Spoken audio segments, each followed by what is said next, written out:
Hello everybody, welcome back to my channel. My name is Lone Vic and today it's time to learn how to play and set up a game of Encyclopedia. This is a game from Holy Grail Games for 1 to 4 players in which you'll be studying different animals around the world, organizing expeditions to study them and publishing your findings in order to help create the first encyclopedia.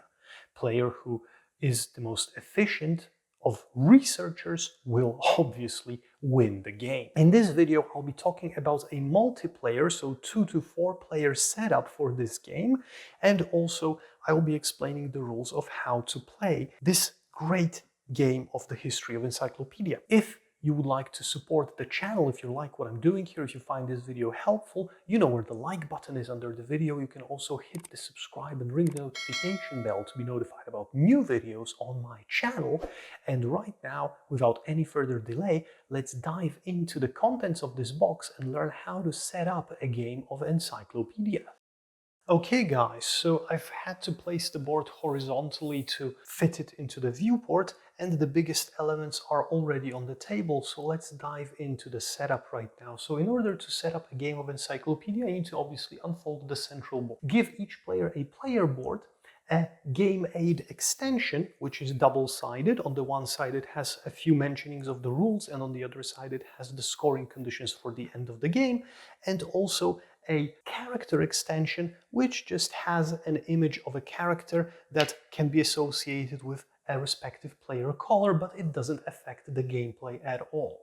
Assemble this and place it in front of every player. Each player then takes their score markers, which the one with the 0 is placed on the 0 space of the track, and the one with 200 and 300 is placed on the side of the board for later use. All the research cubes in the player color, as well as all the 5 markers that will be replacing the cubes if needed on the board and placing them somewhere to the side, and also the reputation marker, which they place on the first leftmost space of the reputation track on their player board. Randomly choose the first player and assign him the first player token, so I will take it right now during the setup. Place the expedition tokens, the coins, and the royal seal tokens somewhere next to the board. Take the 12 round tokens provided with the game, randomly select 6 of them and place them face down on the round track. Return the 6 unused tokens into the box. Shuffle the animal cards. Place the deck face down next to the central board, or I like to place them here basically because there is some room, and draw and place animal cards on the Academy section in the number corresponding to the number of players in a game. For 2 players, you are drawing 6 animals. For 3 players, there is an additional spot here for a 7th animal, and for 4 players, there is an additional spot here for 8 animals.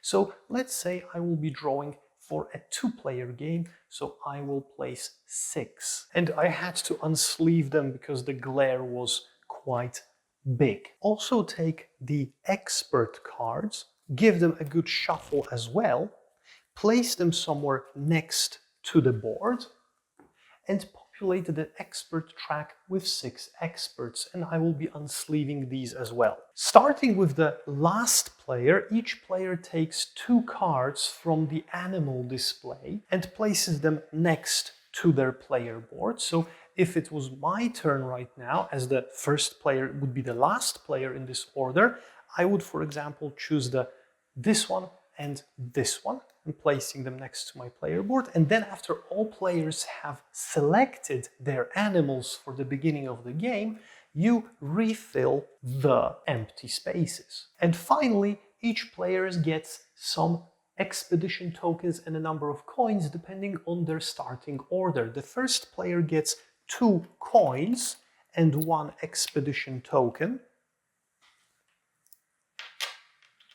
The second player would get 3 coins and an expedition token. The third player also 3 coins and an expedition token. And the fourth player 4 coins and an expedition token. And now you're ready to play a game of Encyclopedia. So let's talk about the game overview right now, guys. So in Encyclopedia, we'll be playing as naturalists who are setting out to help complete the Encyclopedia of Natural History. Through dice placement mechanics, you will be able to choose animals that you will be studying and funding and resources, leading expeditions to other continents and so forth and so on. The game is played over the course of 6 rounds, and in each round you will be drawing dice from this bag, which I forgot during the setup. But it doesn't really matter because it's just a bag populated with all of the dice that came with the game.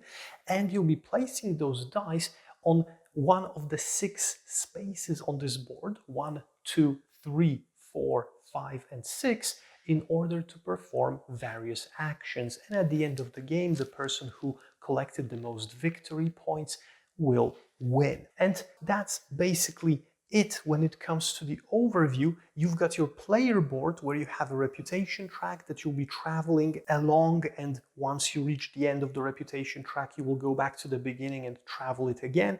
You'll be collecting rewards for crossing these spaces. You are able to have 4 active experts at any given time, and you can have any number of animal cards that you'll be studying and then publishing information about. So let's dive into a single turn and see what's going on the board.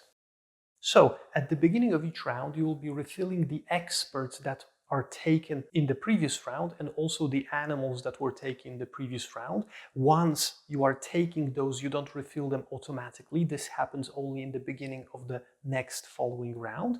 And also at the beginning of every round, you flip the next consecutive round token over here and find out what bonus you get this round. And those bonuses can be, for example, collecting 1 expert, or collecting an animal, or getting some coins, or collecting an expedition token, or drawing an additional die from the bag. If you have to collect an expert or an animal, do it in player order and then refill the spaces that were empty. So in this case, this first token tells me that I would need to collect an expert right now, so let's do that. And I will take this expert card, place it here, and then after all the players have done so as well, you would refill empty spaces for the start of the round. Now, after this happens, each player takes the bag and standard draws 4 dice, 1, 2, 3, and 4. There you go.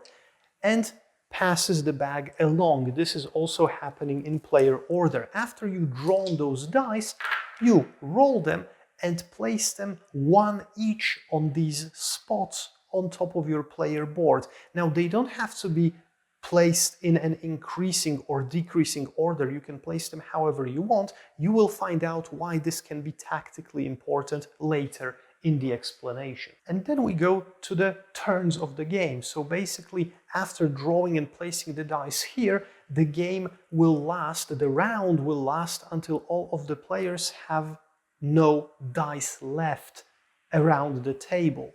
So during your turn, you can place your dice or other players' dice on different spots and perform different actions. If you are taking a die from your own player board, you place the die, you perform the action, nothing else happens.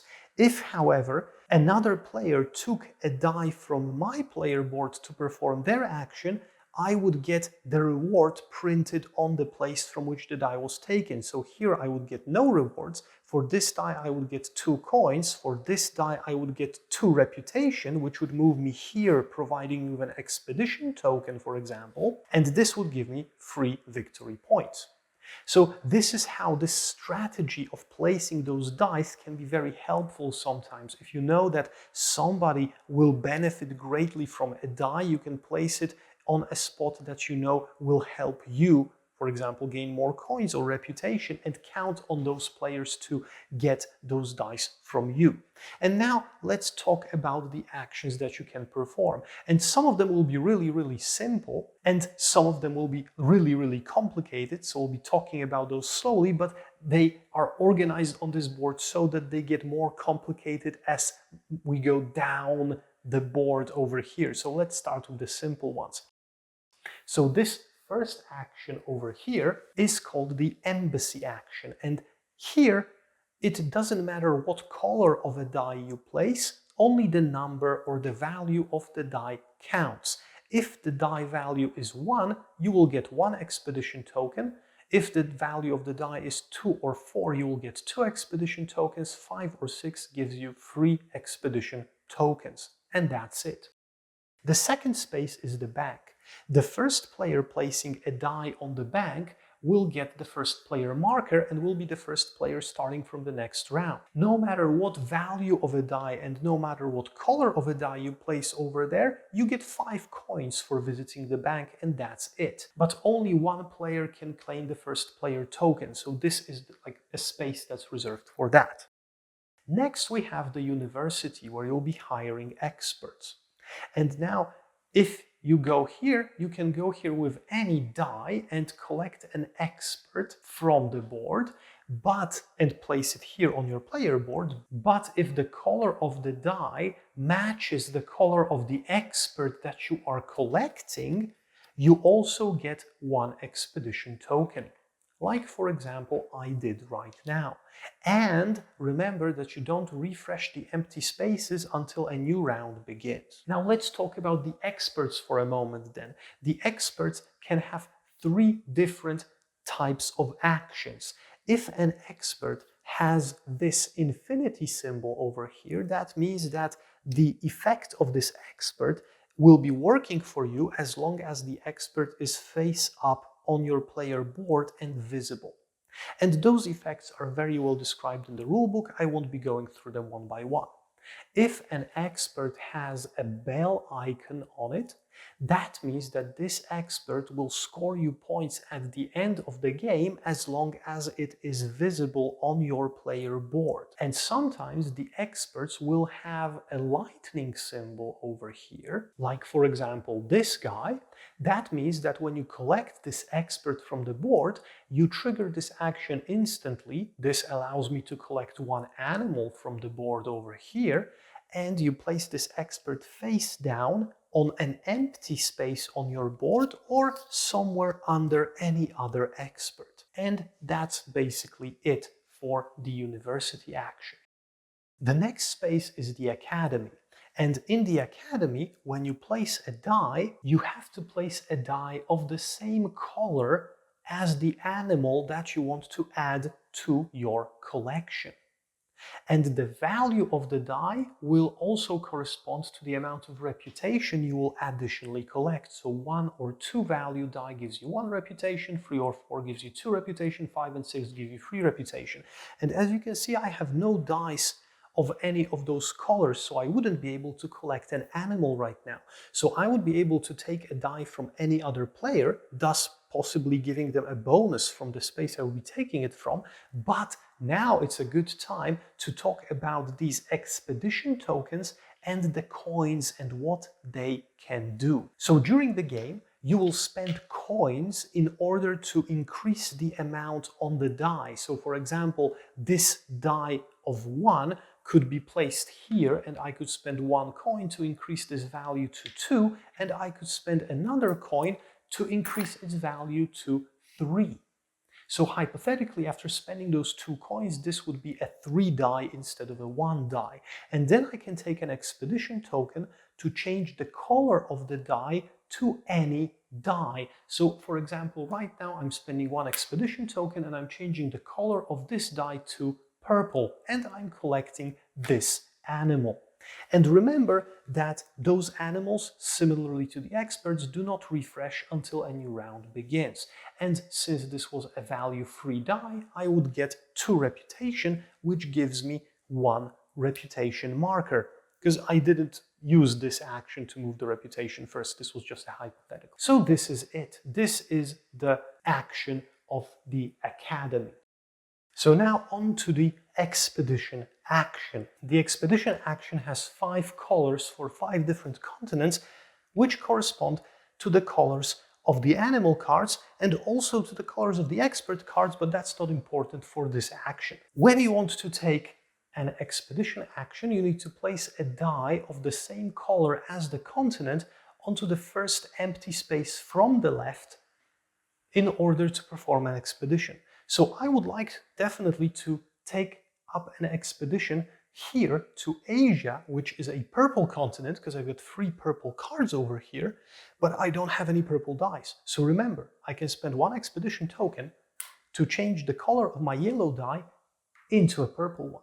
And since the first space on the left is free, I get free reputation for that. 1, 2, and 3. And this means that I can collect another expert card. And I will, for example, take this guy. And after I've collected my reputation, I've taken my action, now I check the value of my expedition. And the value of the expedition is basically the value of this die, so 6, plus any additional value from the spaces. So if my die was here, the value would be +1. So it would be 7. If my die was here, it would be a 9 of expedition strength. But remember, you have to always cover up from the first space from the left. So my expedition value is 6.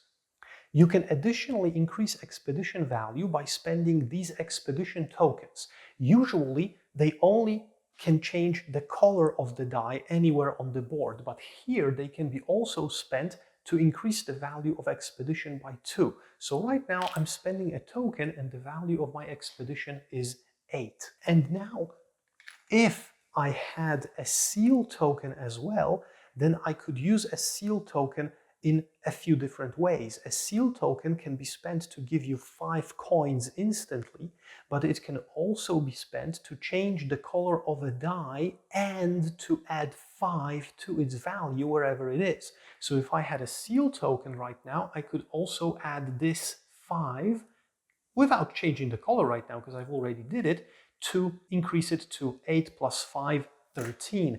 And remember that coins can also increase the value of a die, so I could collect, for example, 15 or 16 points. But what can you do with your points? So basically, here you have an information about how many points of the expedition each feature on an animal card costs. The first features from the left on each animal card are worth 2 expedition points. The second features on all animal cards are worth 4 expedition points. The third features are worth 7, and the fourth features are the most expensive and are worth 10 expedition points. I will do a little hypothetical for you right now, and I will add 1 more card into my collection right now, of a different color than I have, and I will zoom in on my animal cards and I will tell you what I can do with my expedition. Okay guys, so as you can see right now I've got 4 animals in my collection, and since I was doing an expedition to the purple continent, the Asian continent, I can only study animals from this continent.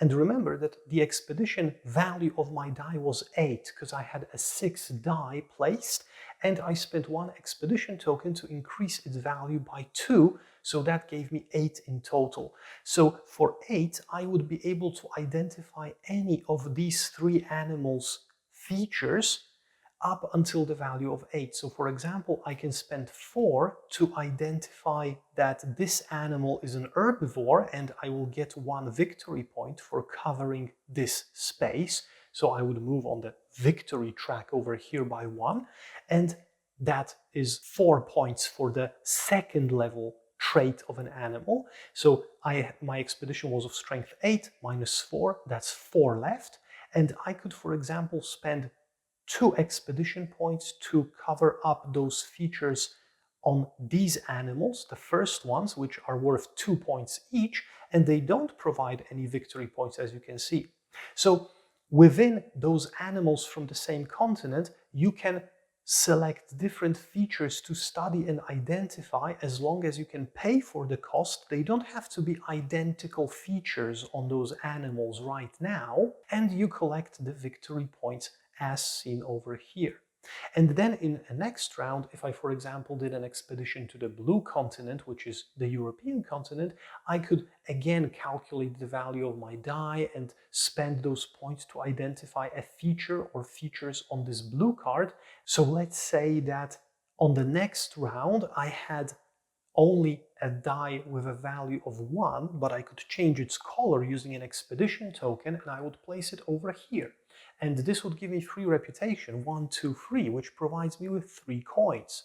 I would be able to spend those 3 coins in order to raise this value of the die up to 4, but to be honest, 4 is not really something that I need. I would spend only 1 coin, raise the value to 2, and identify the only blue card, and I would identify this feature for 2 and gain no victory points. And that would be the move that I would make, hypothetically.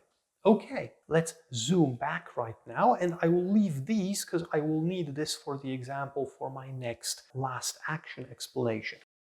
Okay, so we're back with the overview of the board, and that was the expedition action. So remember that when you select an expedition, you can only study the animals of the same color as your expedition. You have to use the die of the same color. You can change the color of the die using the expedition tokens or the seal tokens, and you calculate the strength of your expedition, and you can identify the traits of the animals based on the points that are shown here.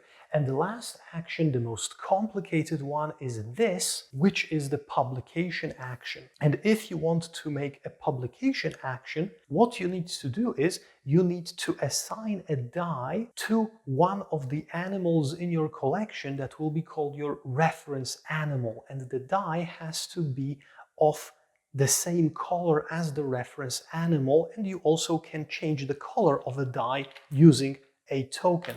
So let's hypothetically say that I had a seal token in my collection right now, okay? Just for the kicks of it, because I've got only a red die left. So I will use this seal token up to change the color of a die and also increase it in value. So right now my die is purple and is of value 6. And my reference animal will be this one. So I'm placing a die with a value of 6 on this reference animal. And now I'm looking at my reference animal, and based on the value of a die, I can start publishing from a certain trait on this animal. So if the value of the die is 6 or more, I can start publishing from the last 4th trait. If the value of a die was 5, I could start publishing from the 3rd trait. If the value of the die was 4, 2nd trait, 3 or more from the 1st trait, and 2 or more, I could publish only based on the color of the animal. And so I've got a value of 6, so I can start publishing from the highest one, but as you can see, I don't have it filled in on my reference animal. So I'm going down, I don't have this one filled in as well, but I have this one filled. So what happens is that I must take off this die from this feature and place it here, and I will receive the free victory points automatically. And now I could also volunteer to take this die off of any identical feature, so off of any identified herbivore in my collection, regardless of whether it's purple or not. But as you can see, I don't have a herbivore here, and this one hasn't been identified, so I can't do that. So now I'm going down another level, and now I'm publishing the trait of mammals. So I've got mammals identified here, here, and here, and I have to take this die off of my reference animal. You always have to take all the die from your referenced animal. So I'm publishing it here for 2 victory points. So that was 3, 1, 2, 3, and this is 2, 1, 2. And now I can, but I don't have to, take dice off of these 2 animals to publish them as well, but I will do that. So 2 points for the orangutan and 2 points for the bear. And now we arrive at the last step, so publishing based on the color. So I have to take this card out of my collection, and then I have to also take any other cards that I have also published in this move. So this one was published because I took a die off of this, and this one was published because I took a die off of this.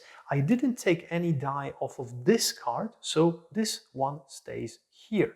Unless I want to volunteer it to take it into my hand because it's of the same color as my reference animal was, then I could. And now, even if I did, for example, take this card because it was of the same color, and I'm publishing the purple color right now, so I'm looking at the cards that I have in my hand, and for each card of a color the same as my reference animal, I get 1 point. So 1, 2, 3. 1, 2, 3. And the cards that I've published, so the ones in the color of my reference animal, go face down next to my player board, and they will be used to score at the end of the game. Now, this card was taken into my hand because I have published one trait from it, but it's not the same color as the reference animal, so unfortunately it is discarded. And this is how publication works. So you publish from the highest to the lowest feet of your reference animal, including color, which will be for 1 point, and you must take all of the cubes which you identified on your reference animal, and you can take identical ones from any other animal in your collection, but you will have to take them out of your collection and either score them if they were the same color as the reference animal or discard them if they were a different one. If an animal hypothetically had, let's say, 3 cubes on it, and you only published one of those cubes in a publish action because only one of them was identical to the reference animal, you still have to take the animal to your hand because you published something, but those remaining 2 cubes are lost. Okay. So this is the action, and once you finish the publish action, you also get a reward of 1 seal token for doing this. And this die that you used lands on the board, so that signifies that it was used. Okay, and this happens until every player has run out of dice, whether using them themselves or having them used by other players. And after this happens, we have the end of the round. And during the end of the round, starting from the first player, every player who has a seal token can say that they want to spend this seal token to take an additional move. So apart from getting 5 coins or increasing the die by 5 and changing its color, this token can also give you an additional move to perform. And how you perform this move is that you spend this token, you take one of the dice that's present on the board right now, you re-roll it, and you spend it on any action you want. Once all the players decide whether they want to or not want to do this, the round ends and we reset everything. We collect all the dice from the board, we put them back into the bag. We add the new animals to the empty spaces, we fill in the experts, we flip the next token, which in this case would give us each player 3 coins, and we draw the dice, roll them, and do another turn. And that happens until the end of the 6th round. And at the end of the 6th round, we've got the end game and the scoring. So let's talk about the scoring right now, guys. So scoring happens in a few different ways. And let's flip this to the scoring table right now to be able to talk about how to score the points. When the 6th and final round is over, the game ends. The players discard any remaining animal cards in front of their player boards, so they only keep the ones that were set aside after the publication actions, which are face down. And if any of the cards that you are discarding right now have research cubes on them, those cubes are lost and discarded, and that's it. And the final scoring may begin. Some points you've already collected during the game for placing cubes over here, or sometimes for actions of your experts, or for identifying the features of animals, in your collection. So victory points are counted for each collection in the categories of the publication section on the central board. Each player will receive a number of victory points according to the number of research cubes in each category. So basically we look at each separate category and we compare it to the table. So the table starts at a minimum value of 4. So if you have at least 4 cubes here, you will score this value of points. So 4 cubes will give you 3 points, 5 cubes will give you 5 points, 6 will give you 8 points, 12 cubes will give you 40 points, and everything additional above 12 cubes will give you 5 additional points. So you calculate every single space over here, and that's it. And then you get to the continent type category, which is the last one that's not present here. But remember that for the continent type, you were discarding those animals face down if they were of the same color as your reference animal. So then you count up all of the continent cards that you've got face down, as well as all the experts that you have collected during the game, which match the color to the continent, and you compare the value to the table and you score the points as well. And this is important because during the game you will be collecting those experts, and remember that the passive abilities or the endgame scoring abilities only work when the expert is face up and visible. But if you collect an expert from the board, you can always decide to put him under another expert and use the color of this expert below only to score those continent points together with the cards. But you can't reorganize those experts during the game. So once you put an expert below another one, it will stay there until the end of the game when you'll be adding it to the number of colors you've got for scoring. And if you had an expert with a lightning ability, which is a card that's turned face down now, this color doesn't count to your collection. So after you have calculated all of this, each player will also gain 4 victory points per any royal seal that they have left over, 1 victory point for any expedition token they have left over, and 1 victory point for every 2 coins they have left over. And once the scoring is complete, the player with the most victory points wins the game. In the event of a tie, the player who published the most animals wins. And if there is another tie, the win is shared. And this is it, ladies and gentlemen. This was an explanation of how to set up and how to play a game of Encyclopedia. I hope that this helped you clarify a bit what's going on this board and in this game. If you have any questions about the rules, and I know that there can be some because it's a very fun but also can be a very complicated game to navigate at first, leave your questions in the comment section and I will try to answer all of them as clearly as I can and help you out with anything, any doubts that you have. If you like the video and if you would like to support my channel and help it grow, click the like button, hit the subscribe and ring the notification bell to be notified about new videos coming to my channel regularly. And right now, thank you for sticking with me. Have a great day. See you soon and bye-bye.